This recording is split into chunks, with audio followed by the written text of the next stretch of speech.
Negative questions I chose. All these horribly sad questions. They want the tea, babe. Despair. No despair. Despair. Let's get into it. Hello friends, and welcome back to my channel. Obviously, you read the title, and today is going to be a couples Q&A. Special shout out and thank you to Cass for being in this video. Any of my videos, really, truly. Happy to be there always. Today is our 4-year anniversary. Yes, we got together on Halloween. The spookiest thing of all. Love. Very gay of us. I know a lot of other queer people that have the same anniversary date. I asked y'all to send us questions on Instagram, and hopefully we can abate some of your curiosities. I'm gonna be reading these questions off of my phone, so if you see me looking down, that's what's happening. First question, what is y'all's sexuality? I identify as queer. I identify as a lesbian. Dream couples costume. Oh my gosh, so many. We've dreamed of many couples costumes throughout the years. We've never done one. We're very lazy. First one and the most iconic one, Pete Davidson and Ariana Grande. Come on. I just imagine me in a really high ponytail and Cass in Pete Davidson's getup. Arigato Grande. I feel like I could really pull it off. We've also thought of doing Katara and Aang. Sophie and Howl. It's a classic one. I'm really rooting for, if there's any Demon Slayer fans, Nezuko and Tanjiro. Then we'd be siblings. Something from Demon Slayer. Mainly to make use of size Nezuko. Cass really thinks that I look like Nezuko. You do. What is your favorite small act that the other does for you? You're a big, small acts kind of lover. I think that love, because I am an immigrant child, is comprised of only small acts. I care for no other love language. Acts of service. Acts of service. Love. My favorite that you do for me, candidly, I'm very bad because of my ADD at like refilling things. I forget all the time. It's not malicious, but I look away and it's out of my mind. It feels malicious. Every time I look down and the toilet paper isn't filled, it does feel like a war crime in my own house. I should be held accountable. But when you refill it, that's really sweet to me because I know that it bugs you, but I know that you also know that it's just me being forgetful. I used to take it as a slight at the beginning of our relationship, but now I just refill things behind Cass. Cass never refills anything. He will fully put an empty box of ice cream back in the fridge instead of throwing it away sometimes. Guilty.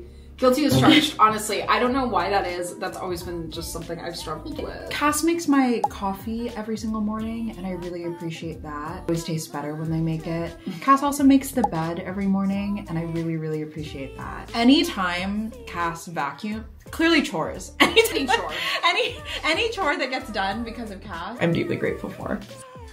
No, actually, you know what the greatest, I don't know if this could be considered a small task, but like every single thing that you ever see in this apartment that is not on the ground or had to be built, that was all because of Cass. All of this Cass did without me asking. Cass just completely put this up. All of these paintings, Cass nailed to the wall, my earring wall, Cass put up my monitor stand that is behind us, Cass fully put up. I have no hand in building anything in our home, and I really appreciate that because that is not for me, let me tell you. I try to take care of you the best I can. Si's never taken out the trash. I think one time. It's true. So I try to do things like that. Do your hot girl stuff all day. Favorite way to spend quality time that doesn't involve screens? Just do that for like an hour. All day. We love a board game these days. Probably eating food together, honestly. Yeah, that. We love to eat together. Also talking about chicken, just hanging out with him, walking him. Do it his little voice. Stuff like that. Cass really loves spending time with chicken, but I would not say that that's on my favorite ways to spend quality time together. You hear that, dude? Let's talk about here. What are y'all Zodiac signs? Yeah. Cass loves astrology. I do. Huge special interest of theirs. Came up on Tumblr, raised by Tumblr, therefore love astrology. My sun is in Taurus. I have a Leo moon, humiliating, and I'm a Pisces rising. My sun is in Aquarius, my moon is in Taurus, and my rising is in Scorpio. Do with that information what you will. How did y'all transition from friends to lovers? Would you like to start us off? This transition can be credited to so many women in our lives. Let me paint you a vivid picture. Please. It was balls deep into the pandemic. It was the summer of 2020. Not only was it hot outside, it was getting hot and heavy in our friendship. More specifically, that night, I had just seen Pride and Prejudice for the first time ever. The Keira Knightley. WAP had just come out. Yes, WAP was freshly, the music video, one of the biggest days in history. The pure sexual tension of watching Pride and Prejudice and the WAP music video was heavy between us. True. We went to bed that night. I had a crush on Cass for a really long time, but I just wasn't sure if it was the right time to make a move. We go to bed. I started seductively telling Cass a Stephanie Sue story. Scary murder mystery story. Yes, a true crime story. I started whispering it in their ear. I got closer and closer until I eventually just kissed them. It was crazy. It was so interesting. And I kept thinking the whole night, I was like, is I trying to make a move? And then I was like, no, I don't know. I never assumed those things. And also we were friends. But at one point during the film viewing, Sai laid her head in my lap. That's kind of romantic. But then I thought, hey, why can't friends just lay in each other's laps? Ha ha ha. Nervous laughter. We went to bed and Sai started telling me this story and it was such a good story, but simultaneously I was like, is something gonna happen right now? And something did indeed happen. That's not the night we started going out. Nothing official happened. Transparently, we were friends with benefits for a really long time. Halloween was the day that we made it official. That was the transition. Friends with benefits, lovers.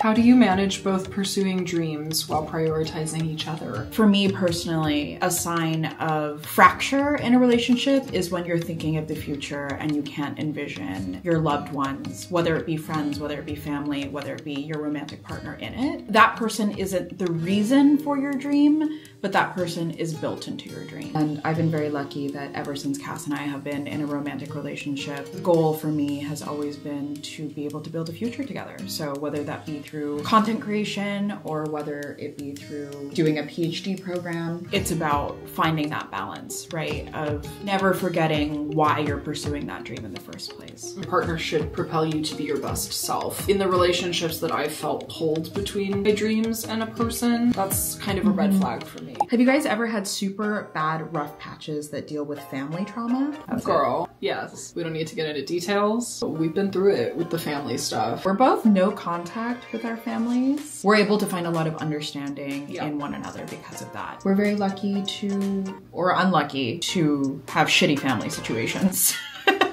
And because of that, we do understand each other. Do you guys ever see having kids one day? Well, it's actually crazy that you would ask that. How can you say that when we literally have a literal baby that I raised? We literally gave birth to him. Both of us at the same time. This is our baby. We're good to be dog parents. Yeah, absolutely not. I will never bear a child unless Cass impregnates me. Working on it. Unless Jesus, literally, I start carrying Jesus in my womb. Immaculate conception. Yeah. I will never, ever give birth to a child. I'm not opposed to fostering and adopting later on in life, but even that is a very, very, very, very, very small percentage. Cass and I have no interest in having children. We were both parentified children. Been there, done that, had to raise my mom. Facts. Have to raise him still, and that's killing me. Speaking of immaculate conception, the Antichrist. Excited like for my friends to have kids. I love babies, I love children, I love hanging out with kids, but I really don't want to be in charge of one. I mean, to tell me 7 days a week forever,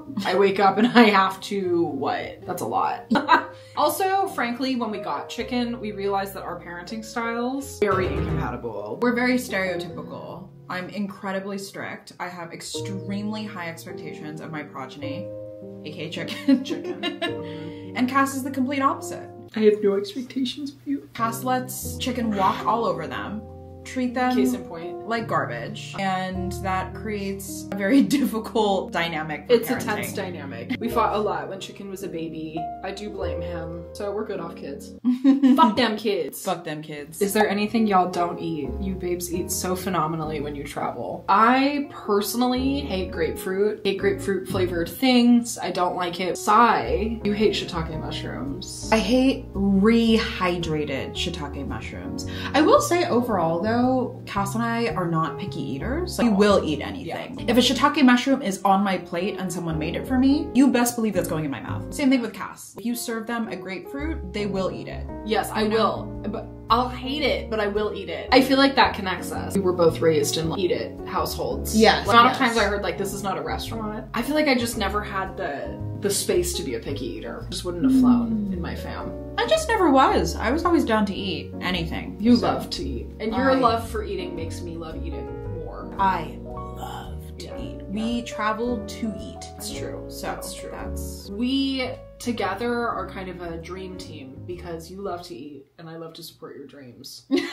Least favorite travel habit about each other. Love you guys and your content. Love you too. I don't think this is so much the case anymore, but I think when Cass and I first started traveling together, because Cass had very little travel experience, it made it so that I had to be in charge of everything. Everything. Even down to like, what's your phone plan? We would go to international countries for like a month at a time and Cass would just have no data. I definitely had to carry those burdens, and that made travel not less fun, but just more difficult and more work for me, so. I'm sorry. No, it's okay. My least favorite travel habit of Sai's is that she candidly refuses to get out of bed a lot of the time.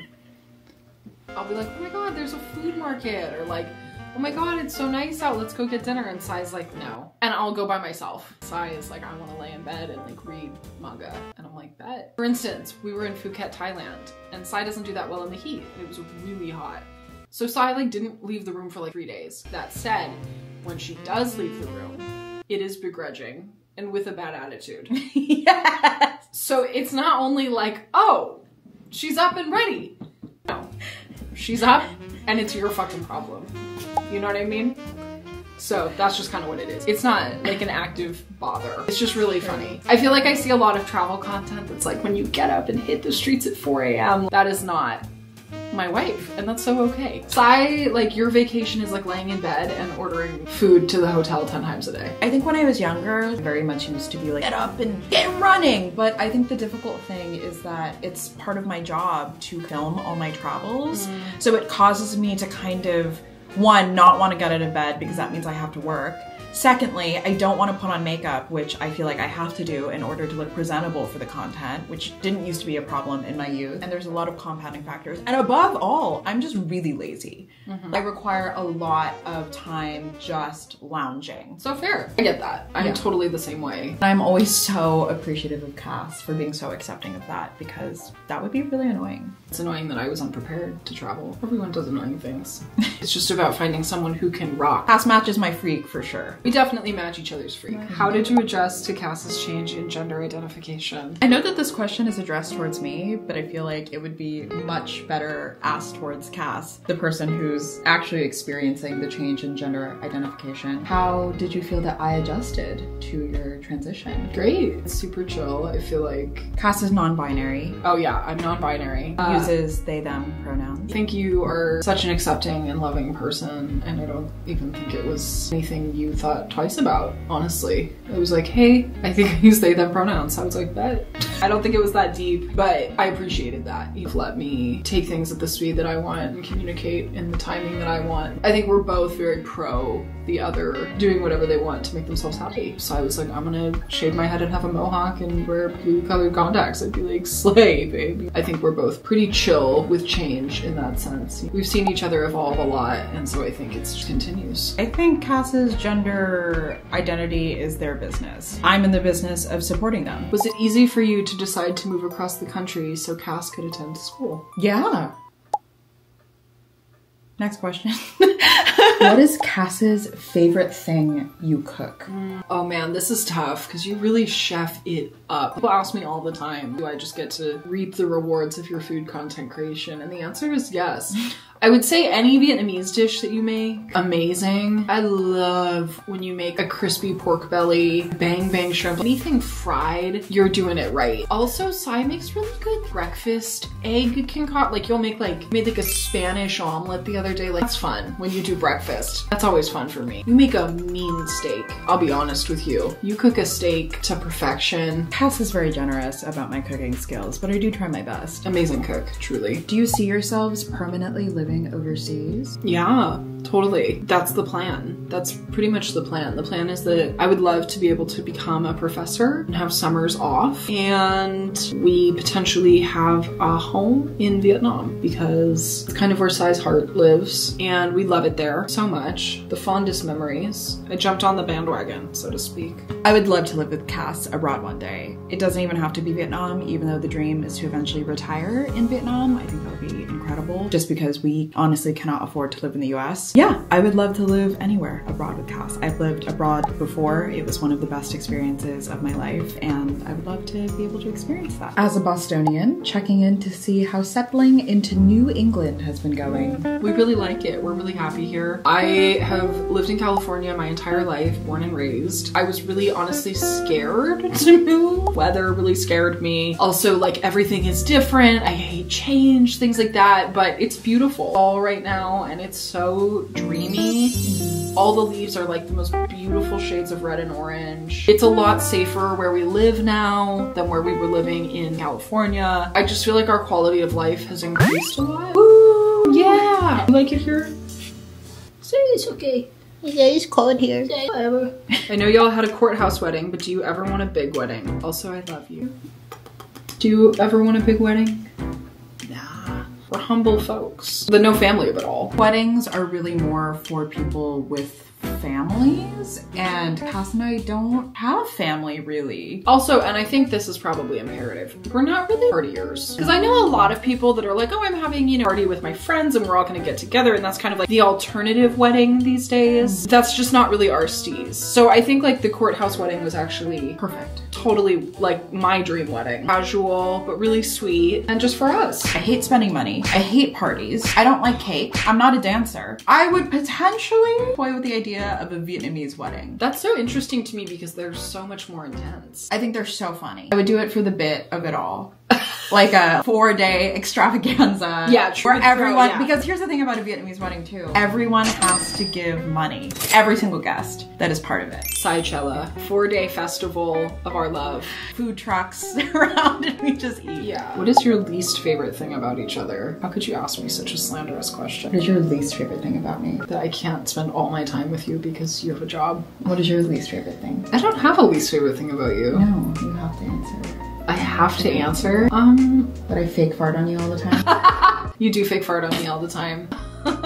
I think my least favorite thing about you is that you're always right. That really pisses me off sometimes. And I mean that, like, even if in the moment I would stand 10 toes down on business, risk my life defending my claim, like later I'll be like, yes, I was right. That can be really annoying. It's also annoying because even when we're having a bickerment, in my head, I'm like, you're gonna be right in the end. Like, why are you fighting this war? So yeah. It's hard being so hot and sexy and right all the time, you know, it's a heavy burden to carry for me. Dude, I would imagine. Honestly, I would not know because I'm always wrong, so. I think my least favorite thing about Cass is that they are not able to ever prioritize themselves. Oh, that's crazy. Crazy read right there. I think that Cass has the biggest heart for everyone around them. They love their friends, they love me, they love chicken, and they would be willing to sacrifice. Like, Cass is genuinely the most loyal person I've ever met in my entire life. Almost completely incomprehensible to me. But because of that, Cass is willing to sacrifice their well-being for others to a degree that is completely unacceptable. And also, Cass doesn't really prioritize themselves, intentionally make really bad decisions, and that really worries me as someone who wants them to be around for a really long time. So I scold them a lot because of that. You heard it here first. Do you guys have any tattoos for each other? Yes, I do have tattoos for Sai. I actually have Sai's name written twice on me. So I have one Sai on my wrist. I don't know if you can see her, but right there in cursive it says Sai. And then on my ankle I have a little cherub with a banner, and across the banner it also says Sai. So I have technically 3 matching tattoos, but only 2 of them show up now. We had initially gotten hearts tattooed on our ring fingers. Yeah. They have completely disappeared, completely gone. Mine is vaguely there, but we have these matching coffee tattoos because we both love coffee. Mine's up here. And croissants, and we also have matching Sanrio pieces.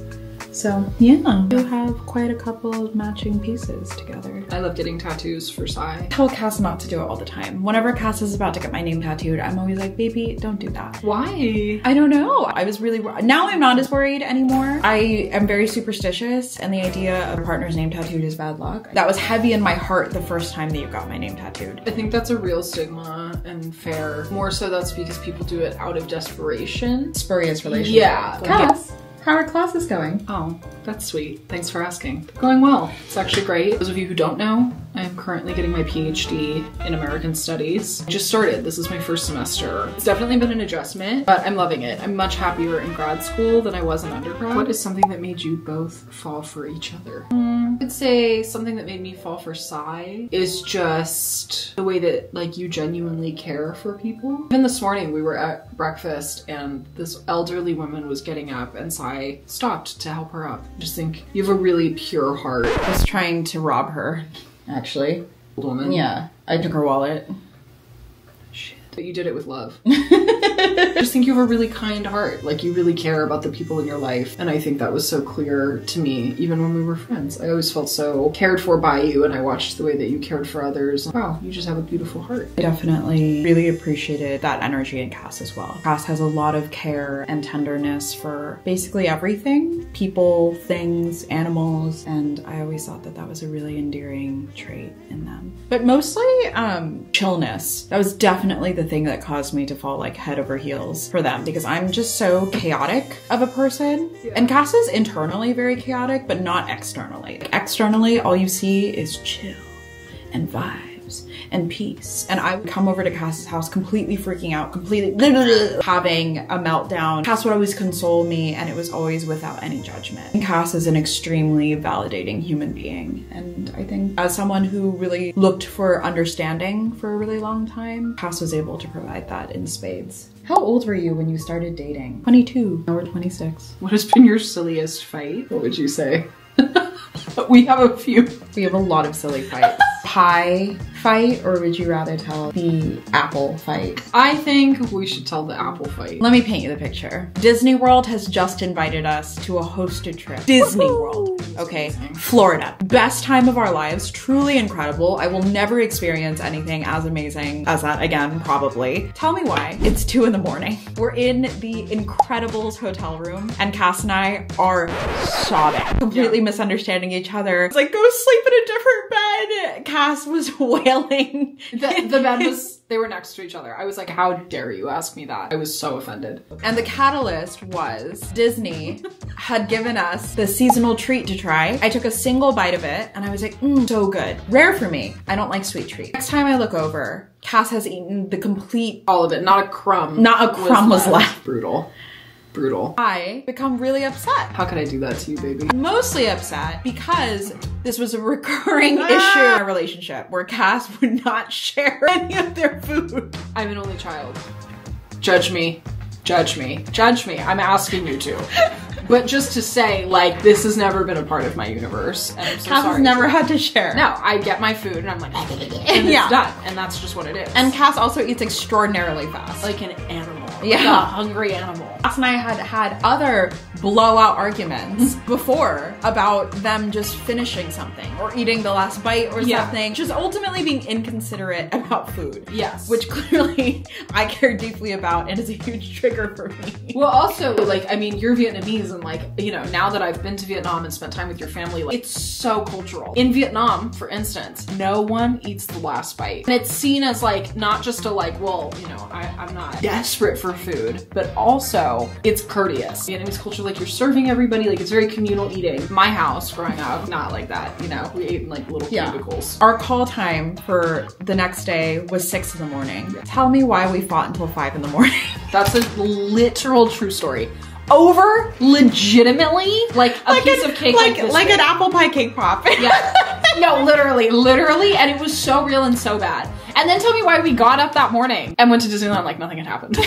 We were eating an ice cream sandwich at 10 in the morning, just chilling. A lot of our blowout fights are about food. Like a lot of them, like more than I care to admit. On that note, that ends the couple Q&A. Thank you so much for coming on my channel and answering. Of course, I love you. Happy to be in a coupleship with you. Happy 4 years, honey. Happy 4 years. Killed it. Crushed it. Can't wait for another 4. Times a billion. 4 billion years. Yeah, every lifetime. Down. Love you guys so very much. Thank you so much for watching, and I will see you guys in the next one. Bye! Are you editing this? And every time I go to answer it, God.